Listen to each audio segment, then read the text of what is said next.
What is up, you guys? It is your boy Phoenix Breton here. In today's video, we are going to be talking about the Pittsburgh Steelers losing to the Green Bay Packers 35 to 25. And this game was very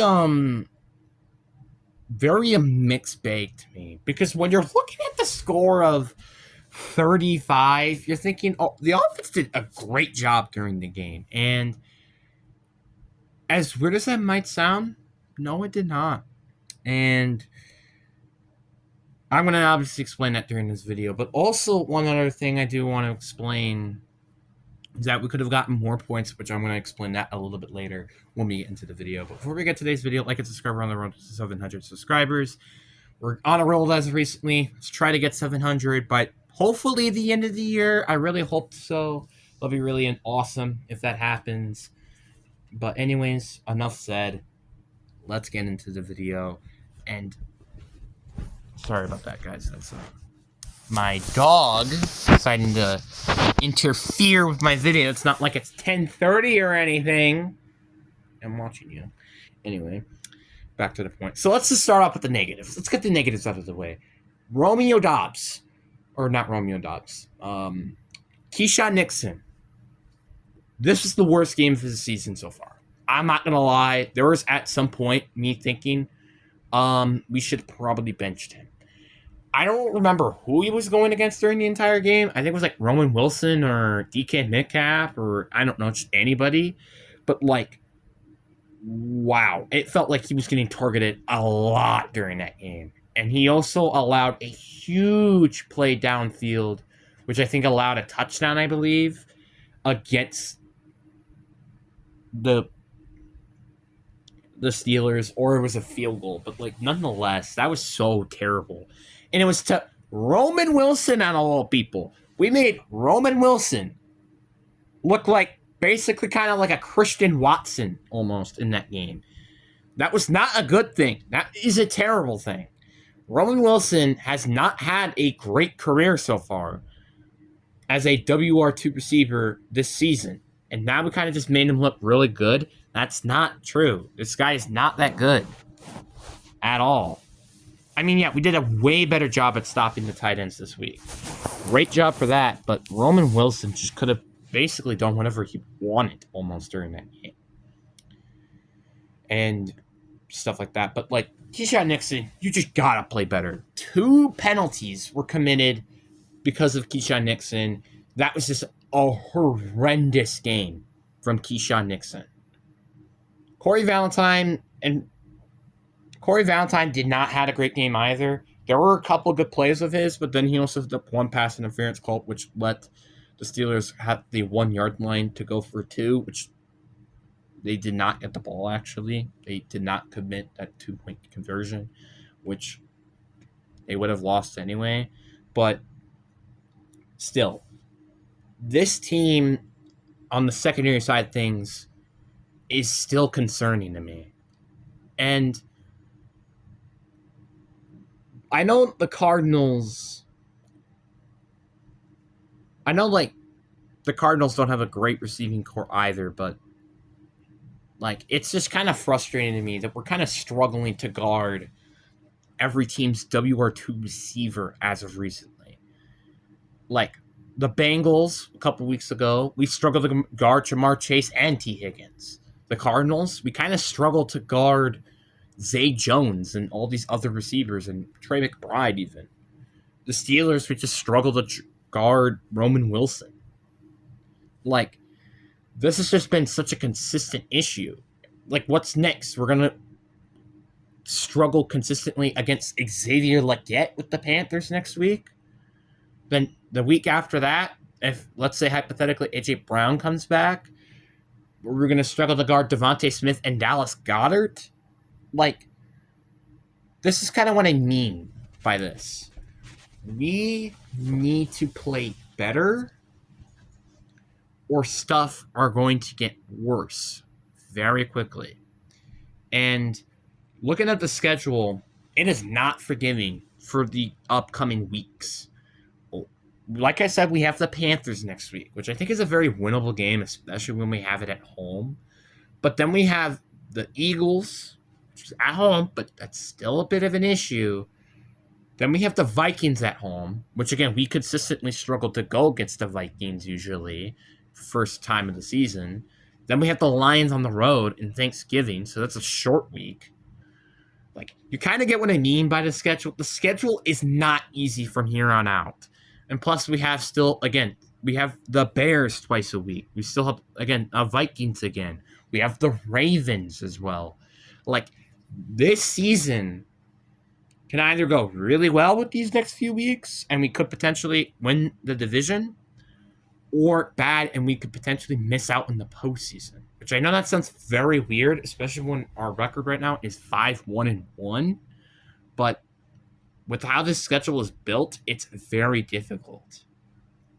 Before you say, "Oh, the Bears, they stink. Vikings, they're inconsistent. The Ravens, they stink." Ravens are going to have Lamar Jackson probably with week 17 against the Packers. That's one. Two, we are also going against a J.J. McCarthy-led Vikings team, which might honestly be better than Carson Wentz, which I don't really know about that one. And the Bears, they just had a 4-game winning skid and then lost this week against the Ravens.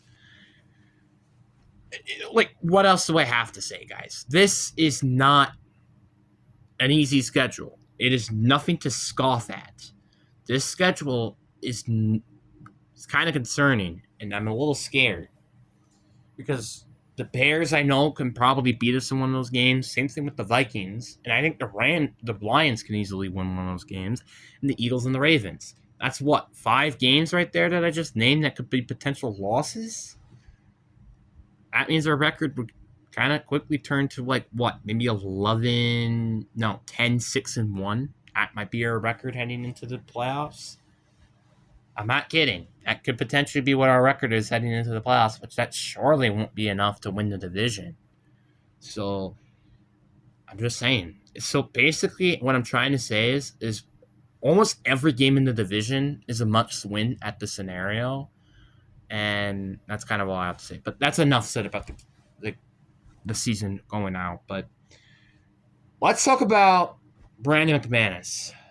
Oh boy, he made me regret not having Lucas Havenstein or whatever his last name is, on this team. He had a perfect extra point and field goal percentage throughout the last 2 weeks, kicking a 61-yard field goal. What did Brandon McManus do? He missed 2 field goals during this game. One was a 57-yarder, which he just missed because he didn't have enough leg power. And then the other one, he just barely missed to the left. That's a little concerning. I'm not saying the one that he barely missed and went to the left. I'm saying that 57-yard field goal was what I was concerned about. What if we had to kick, hypothetically, we needed a 53-yard field goal to win the game, and then we have Brandon McManus at the kicking line? I'm not sure if he's going to be able to make that. And that's been my concern with Brandon McManus, is although he's good under the 50 yards, he is not that great in terms of over the 50 yards. And kickers these days kind of need them to kick over 50-yard field goals. Otherwise, you might not win games. I mean, for crying out loud, didn't Cam Little during the preseason kick a 70-yard field goal? 13 yards more than what kick you couldn't even hit because of too little kicking power? You kind of get what I mean by that? It's a little concerning. And the one other thing I want to talk about, and actually one quick thing as well, we could have had 41 points if it weren't for those 2 field goals missed, just saying, which would have been the most points we put up this entire season, by the way.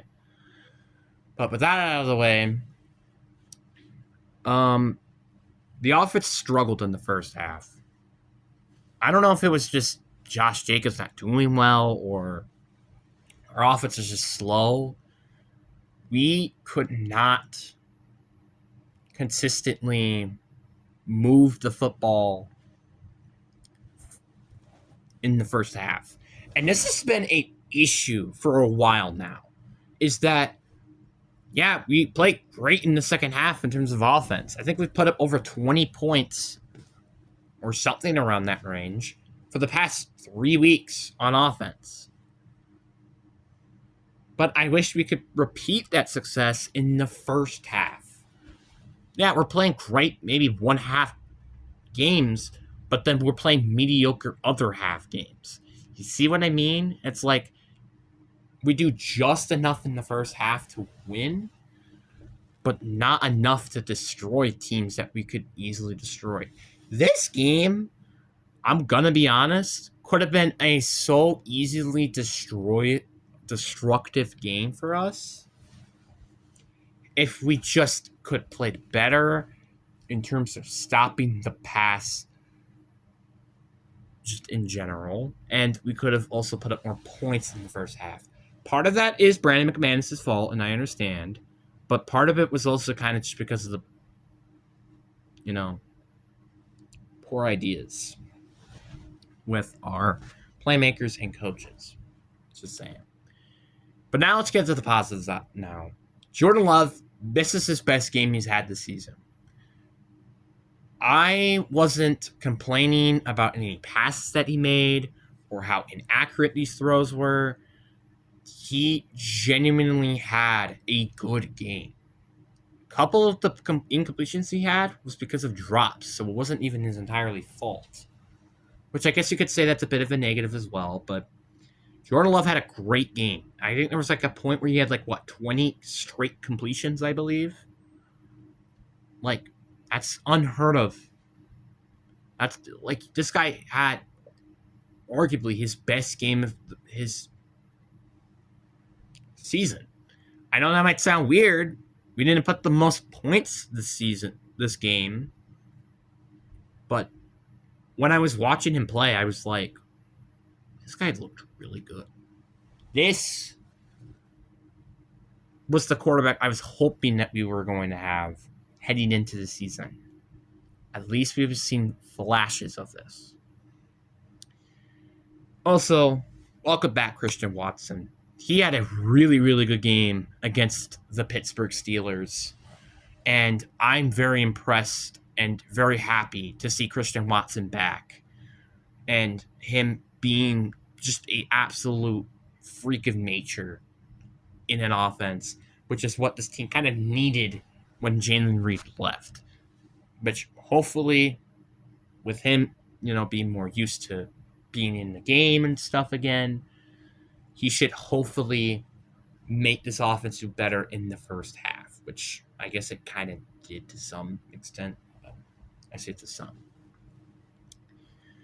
And then let's also talk about Gary and Parsons. They had a great game as well. This is another just great game from them two defensively. They did a really good job at getting after the quarterback and getting after Aaron Rodgers, which is not quite the easiest thing in the world to pressuring Aaron Rodgers to make some of these not great reads. And just great job, I think. I know the Steelers' offensive line isn't quite the greatest unit, but it certainly ain't a bad unit and certainly not a bad coach team, which you have Mike Tomlin coaching that team. This team played very well defensively, very well offensively. This was a really, really good game. Now, I will admit, this isn't an 100% completed game. But as what the past 2 weeks have been, a win is a win. And these 3 games have been just that. This was, out of probably the 3-game winning skid that we're on right now, was probably the best one. And now it's the best opponent that we've won against. This is progress. This is kind of wish the team that we had when we were going against the Bengals. But